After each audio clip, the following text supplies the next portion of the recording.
Hello， 大家好，我是 Helen。今天我们来做香蕉燕麦松饼，这是一款做法非常简单、用料也非常健康的松饼。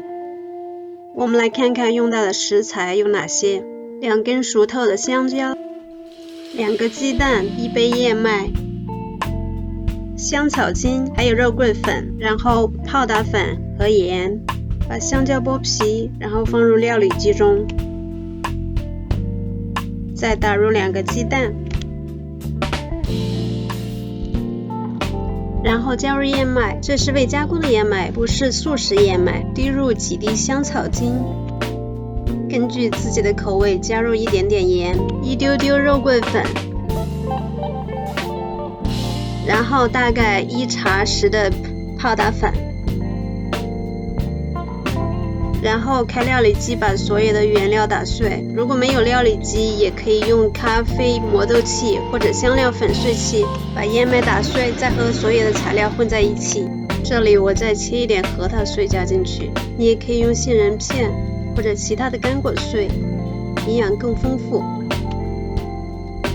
平底锅烧热，这里我用的是铸铁平底锅，它的持热能力非常强，所以我一直用中低火。锅热以后倒油，用厨房纸把油抹开，用勺子一勺一勺的加入面糊。我做的个头比较小，每个大概直径3寸左右。如果你想做的大一些，就每个里面多加一些面糊。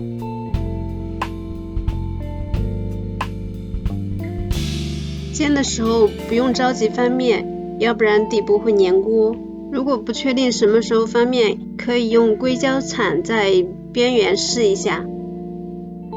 面糊凝固以后会和锅底分离，翻面会非常容易。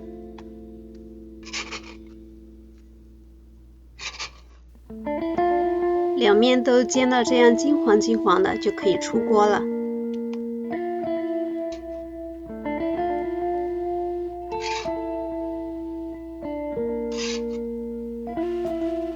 用同样的方法把剩余的面糊全部煎好。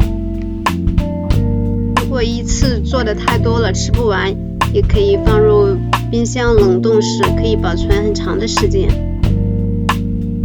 吃的时候拿出来微波加热1-2分钟就好了。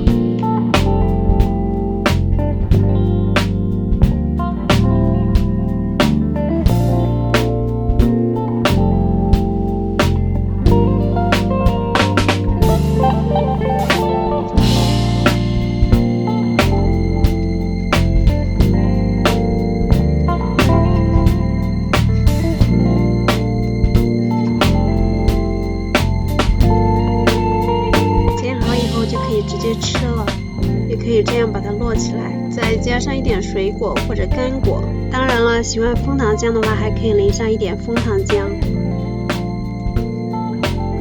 谢谢大家观看，我每周都会更新新的视频。如果你喜欢我的视频，请订阅、收藏、转发，记得打开小铃铛，这样你就会第一时间看到我的最新视频。